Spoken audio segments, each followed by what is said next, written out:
কিরকম লাগছে ভোট দিয়ে? ভালো। কোনো ধরনের সমস্যা হয়েছে? না না, কোনো ধরনের সমস্যা হয়নি। কি নাম? আমার নাম প্রেরণা দে।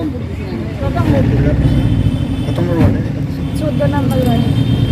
প্রথমবার ভোট দিয়েছো, কিছুটা কি নার্ভাসনেস লাগছিল? হ্যাঁ, অবশ্যই একটু নার্ভাসনেস ছিল, কোনো প্রবলেম হয়নি। আচ্ছা, কোনো ধরনের সমস্যা কিছু? না, কোনো ধরনের সমস্যা হয়নি। ঠিক আছে।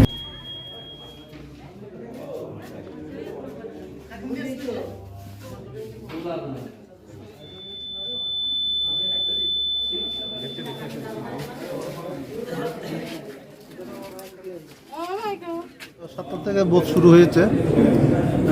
দুটো সাব ডিভিশন, দুটো ইউএলবি আরবান লোকাল বডিজ, দুটোতেই খুব শান্তিপূর্ণভাবে চলছে। কৈলাসহরে 20টা পোলিং স্টেশন আছে, এর মধ্যে প্রায় 10টা পোলিং স্টেশন ভিজিট করেছি, খুবই শান্তিপূর্ণ।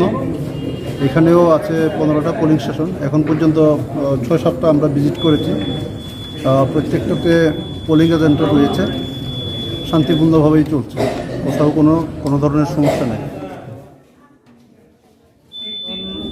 এখন পর্যন্ত যেটা আমি দেখছি, কয়েকটা সেন্টারে আমি ঘুরে এসেছি।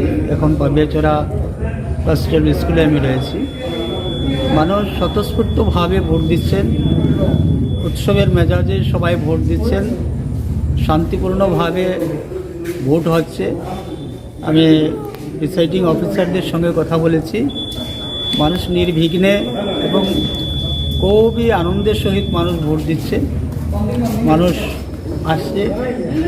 প্রথম দিকে কিছু ভিড় ছিল, কিন্তু এখন ধীরে ধীরে লোক আসছে। যদিও আমাদের এই ওয়ার্ডগুলোতে তেমন একটা ভোটারের সংখ্যা নেই, খুব কম সংখ্যার মধ্যেই ভোট হচ্ছে, তো তারপরেও এখন পর্যন্ত কোথাও 70% ভোট হয়ে গিয়েছে। 70% ভোট এখন পর্যন্ত হয়ে গিয়েছে।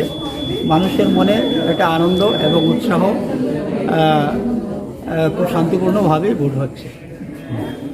না, আগেও হয়নি, নির্বাচন ঘোষণা হওয়ার পর থেকে আগেও হয়নি, এখনও হয়নি, আর হবেও না। আমরা দেখেছি গত 18 নির্বাচনের পর যতগুলো নির্বাচন হয়েছে, প্রত্যেকটা নির্বাচনেই মানে অবাধ নির্বাচন হয়েছে এবং শান্তিপূর্ণভাবে হয়েছে, যেটা আমরা বিগত দিনে দেখতাম।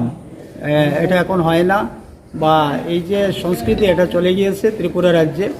এখন কোনো ধরনের কোনো ঘটনা, কোনো ধরনের কোনো প্রত্যেকটা পলিটিক্যাল পার্টি নিজ নিজ প্রার্থী দিয়েছে এবং তাদের পার্টি অফিস রয়েছে, তাদের পোলিং এজেন্ট রয়েছে, প্রচারও তারা ছিল, ঘর ঘর গিয়েছিল। কোনো ধরনের কোনো কুমারঘাটে কোনো ধরনের কোনো অশান্তি বা কোনো ধরনের অপ্রীতিকর ঘটনা ঘটেনি এবং ঘটবেও না।